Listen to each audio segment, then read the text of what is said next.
বোকা বুড়ি ভেবেছিল দূরে গিয়ে বুঝি সমস্যা মীমাংসা হবে, মুক্তি পাবে সর্বনেশে নিম্নগামী পাগলা ঝোড়া থেকে।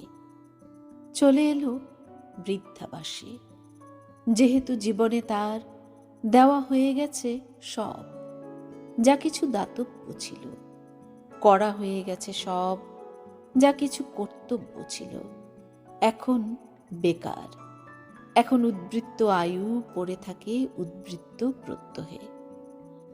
জামাইটা ভালো খুবই, কটুবাক্য বলেনি কখনো। মেয়েরও তুলনা নেই, মা অন্ত পরাণ। যৌবনে বিধবা ওই মেয়ে নিয়ে পথবাসী একা দুঃসাহসে দুর্বিপাকে বহু শ্রমে মানুষ করেছে। মেয়ে খুব বোঝে সেটা। নাতি ও নাতনি দুটি আসলের সুদ, বুড়ির চন্দ্র ও সূর্য জলবায়ু তারা। কিন্তু ভাবতে তো হবে, কোয়ার্টারে দুটি মোটে ঘর।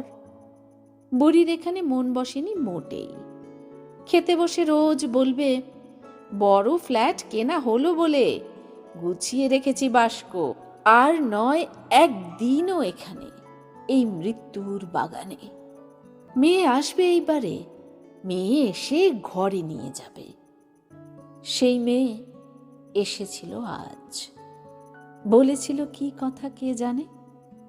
বোকা বুড়ি গিয়েছিল তেতলার খোলা বারান্দায়, দূর থেকে হাত নাড়বে বলে। ঘর থেকে চেয়ে দেখবে গলি দিয়ে চলে যাচ্ছে মেয়ে। হঠাৎ কি পোকা নড়ল, ঝাঁপ দিল পিচের রাস্তায়। আশ্চর্য অবোধ এরা হয়ে যায় বৃদ্ধকাল এলে। দায়িত্ববিহীন বুড়ি মেয়ের কথাটা মোটে ভাবল না, অথচ মেয়েটা ভালো, মার জন্য হাতে করে মিষ্টি এনেছিল।